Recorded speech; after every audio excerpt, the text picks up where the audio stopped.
테마 37은 권력과 권위입니다. 학자들의 이제 용어를 물어보고요. 그 다음에 이게 리더십과 연결돼 있어요. 리더십하고. 자, 권력이 먼저죠. 권력은 제 의지를 여러분의 의지와 관계없이 관철시킬 수 있는 힘이야.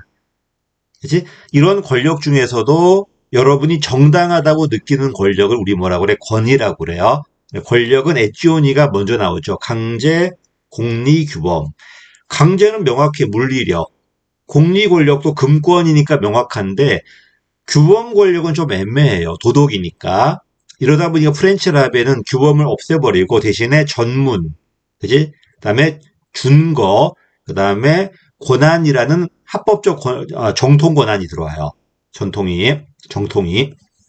그래서 합법적 권력은 권한이다 맞는 말이고 직위에 기반을 두고 있다.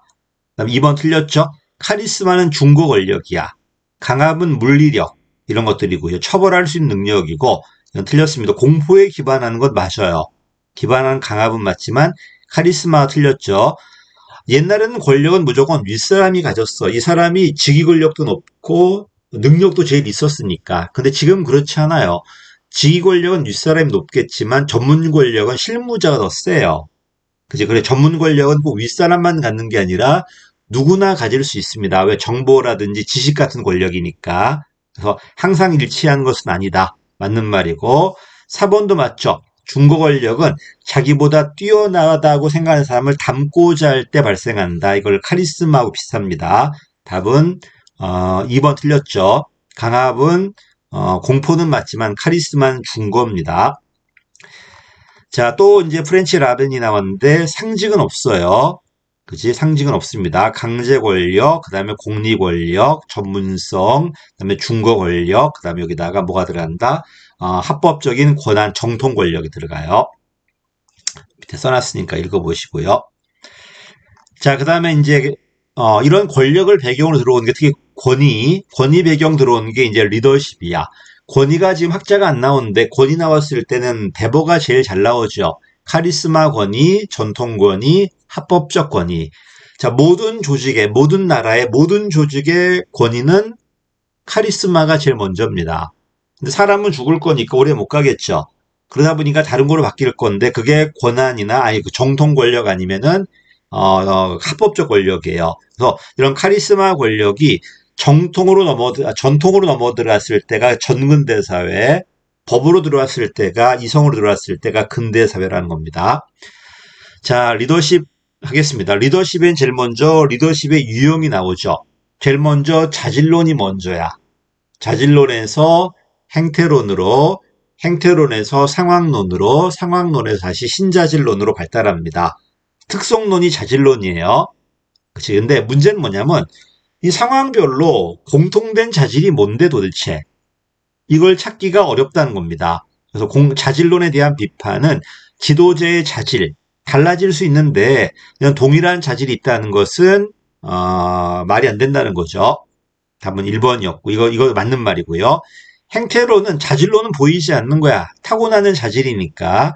그러지 말고 보이는 행동들, 이 리더가 일 중심의 리더인지 사람 중심의 리더인지 또 이런 행동이 부하들이나 성과에 어떤 영향을 주는지. 그래서 보이지 않는 자질보다는 보이는 행동들, 그치? 실제 어떤 행동을 하는가. 맞죠? 그래서 처음에는 사람 중심의 행동이 더 좋다고 그래요. 아이오와하고 미시간 대학교는요. 그러다가 아니야. 사람도 잘해야 되고 일도 잘해야 돼. 이게 이제 오하이오와 관리 그리드야. 근데 일이 맞아, 사람이 맞아. 그건 정해져 있지 않다는 겁니다.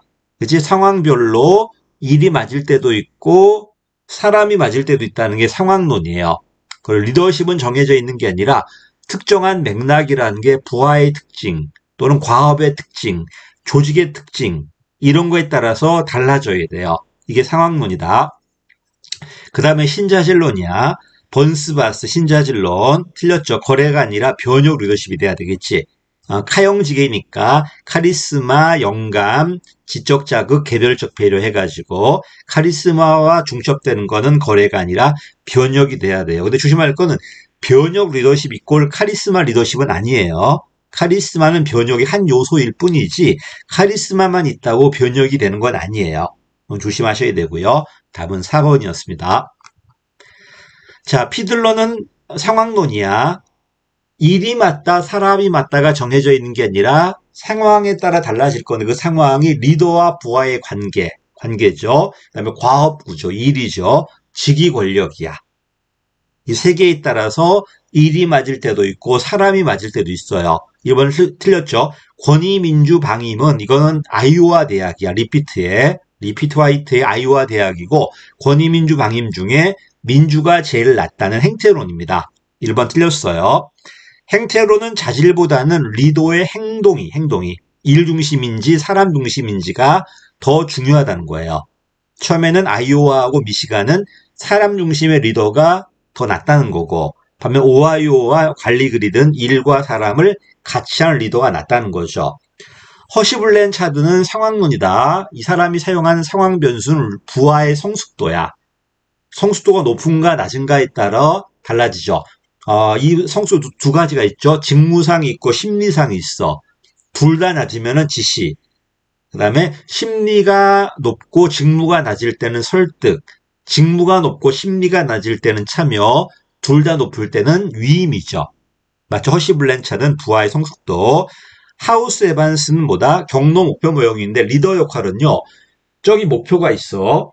리더는 어떻게 한 부하가 무슨 행동을 했을 때 저 목표 달성할 수 있을 것인가에 대한 경로를 만들어주는 거예요. 됐지? 만약에 구조화가 되어 있다면 지시할 필요는 없어요. 구조화가 되어 있으니까 그때는 지원이 필요해. 근데 구조화가 되어 있지 않다면은 능력이 없을 때는 지시가 맞을 거고 능력이 있다면 참여가 맞겠죠. 답은 그래서 뭐가 틀렸다? 1번 틀렸습니다. 자유민주 방임은 아이오와 대학교예요. 리더십은 이렇게 학자 얘기만 잔뜩 나옵니다.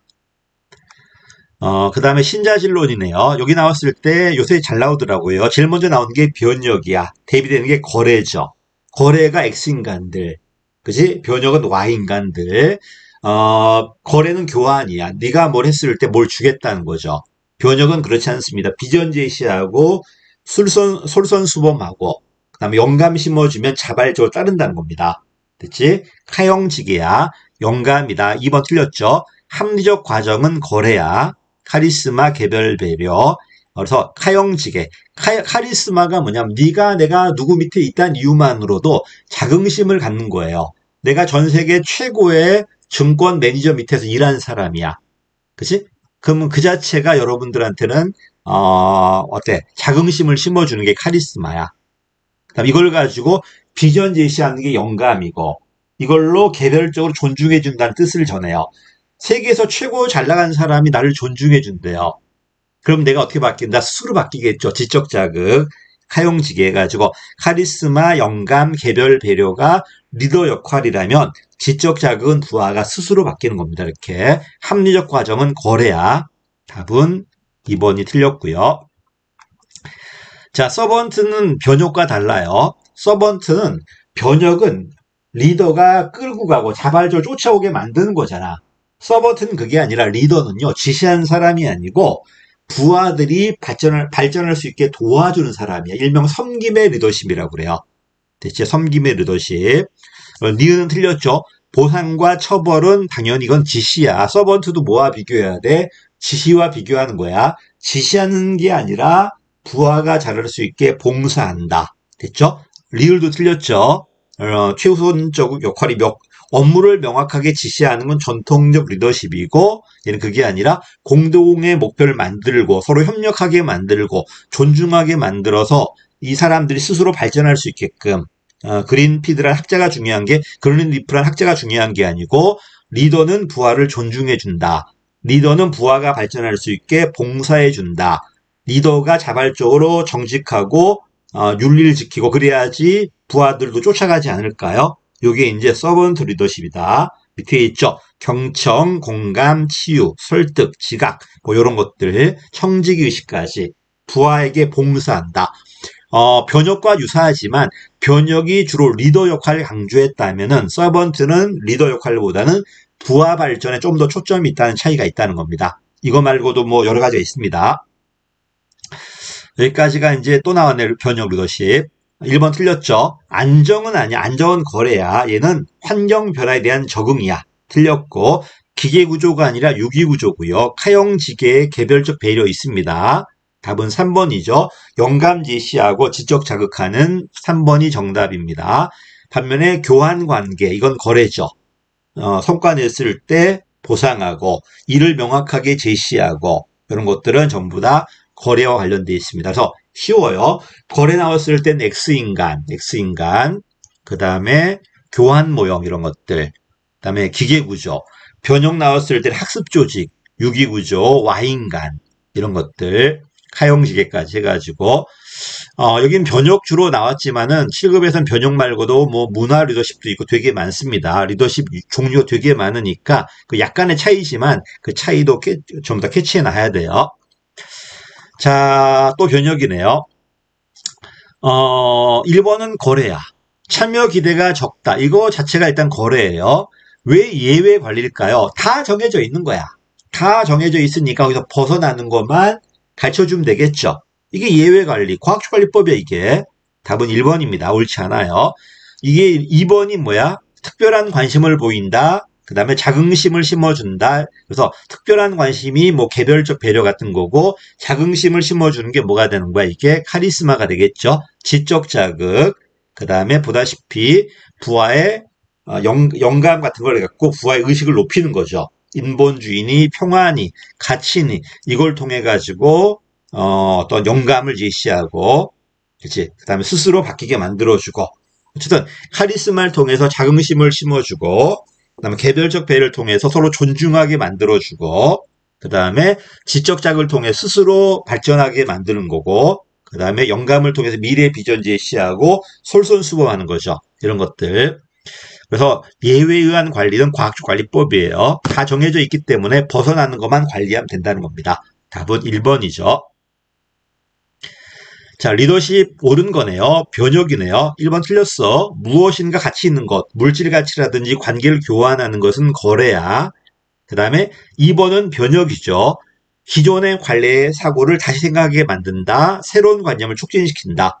이거는 변혁입니다. 그 다음에 카리스마는 정말 리더의 힘이에요.